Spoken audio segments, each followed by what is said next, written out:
am Lindsay, and I'm half of HugYourChaos.com. Of course, you guys know my other half, my husband.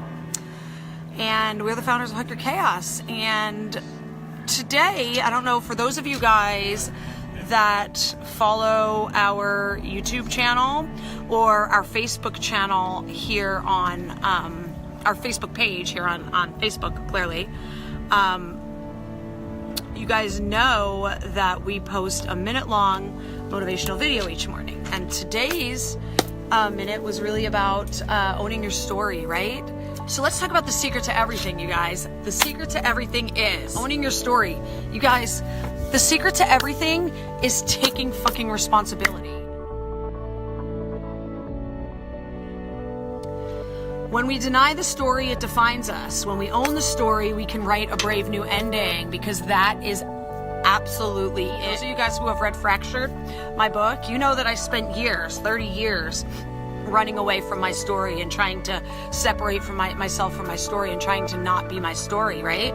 And it fueled addiction, it fueled depression, it fueled anxiety, it fueled all of these really disconnected ways of living to the point where I almost died.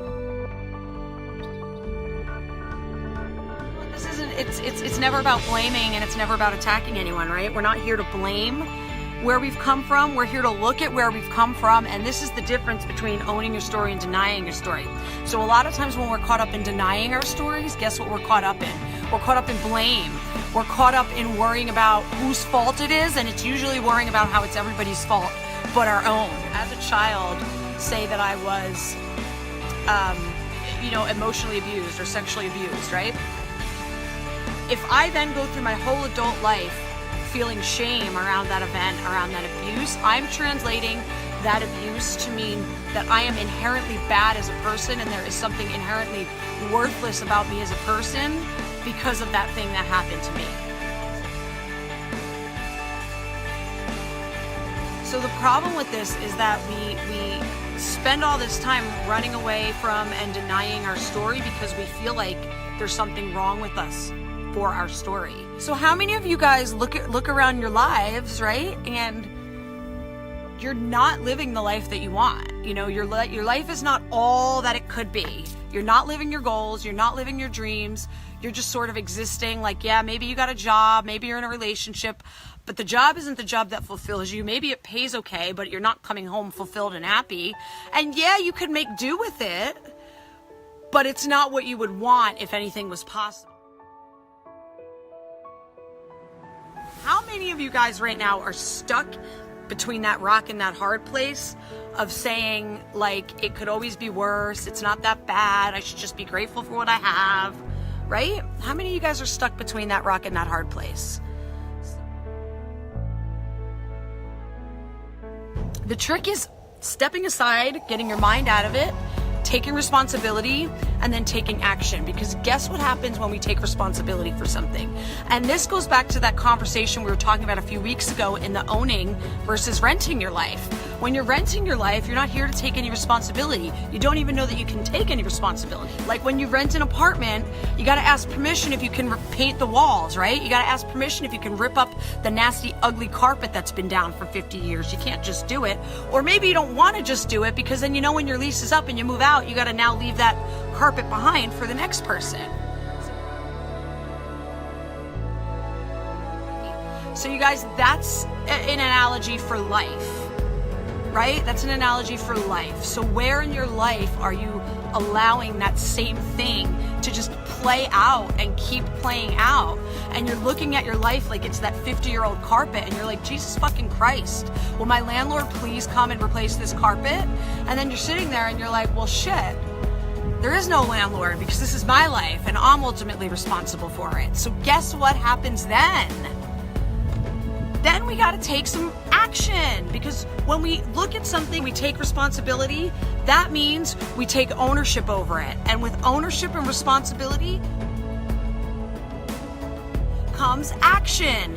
Then we get to start doing something about it. So I was starting to formulate some thoughts before, and I was thinking about how, you guys, if you cut off your finger sometime today, you're not going to think about it, right? You're going to go get medical care for your finger. You're going to immediately go pack your finger in ice and go get the finger put back on. You're not going to hem and your haw. You're not going to be like, oh, should I spend my savings on this? You're not going to be like, oh my God, do I really need this finger right now? You're just not. You're going to go handle the finger. That's what you mean by you're not going to think about it. If I chop my finger off, that's all I'm going to be fucking thinking about is my goddamn But finger. you're not going to think about whether or not to go get it looked at and go get medical attention. I get that. It was out of context in my mind for a second. Right? So same thing, man. If your engine blows up, you're not going to sit there and weigh out whether or not you should go get your car repaired. You're going to find a way to go get your car repaired. If that means you got to charge a credit card, if you got to borrow money from mom, whatever it is, you're going to get the car repaired because you need your car. You need your body. So why is it that so many of you guys will put your emotional hemorrhage in, right? If you look at the current state of your life and your emotions and your mental state as the internal energetic example of that chopped off finger, why is it that you think your mental and emotional health is optional? Why is it that as soon as there is a threat to your physical body, you will, or your comfort, so you'll go get your car fixed, you'll go replace your phone that fell in the water, you'll go to the doctor to get a wound or physical issue taken care of. But why is it that you will not stop to do anything about your mental and emotional health? Because do you guys realize that when you straighten out mentally, emotionally, and energetically and spiritually, guess what else happens? Everything else opens up. Guess what starts to happen? Your blocks to abundance start to fade away. You start plugging in to that universal flow of abundance that stops keeping you stuck in poverty mindset. You stop attracting those people that are driving you batshit crazy and triggering you and taking advantage of you, because all of a sudden you're living life on a paradigm that says, I am fucking worth it and I am worth better than this bullshit that I'm surrounding myself with. Right on. You know, it's funny because we were talking to one of our old students yesterday and we actually filmed a new testimonial that we're going to be putting out. Hey, Michelle. One of the questions I asked was, how has doing the Abundant Life Mastery course impacted your view of abundance?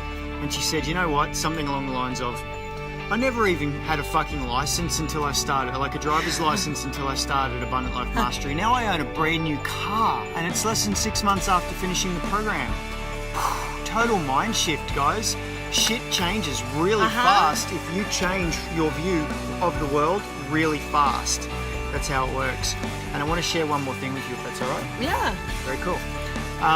So I saw a post from an old friend of mine in my feed this morning, and it said something along the lines of, here's a lineup of movies we're watching over this long weekend, for Easter long weekend.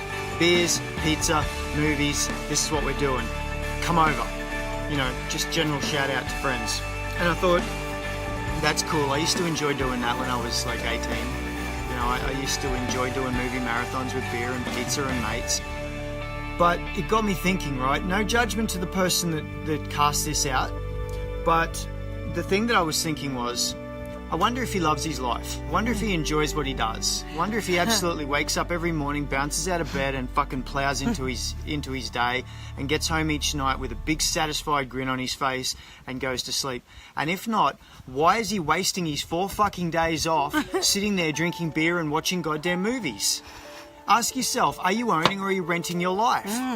Ask yourself where your spare time goes. If you are miserable in your life right now, if you are not happy with where you are, if you're not bouncing out of bed with a big cheesy grin on your face, if you're not going to bed exhausted standing and happy, in your purpose and feeling fulfilled and connected, if you're not doing that, ask yourself, true Gary V style, where the fuck is your spare time going? Because if you're not using that spare time for your self-betterment, then you have no place complaining about how shit your life is. That's the truth of it.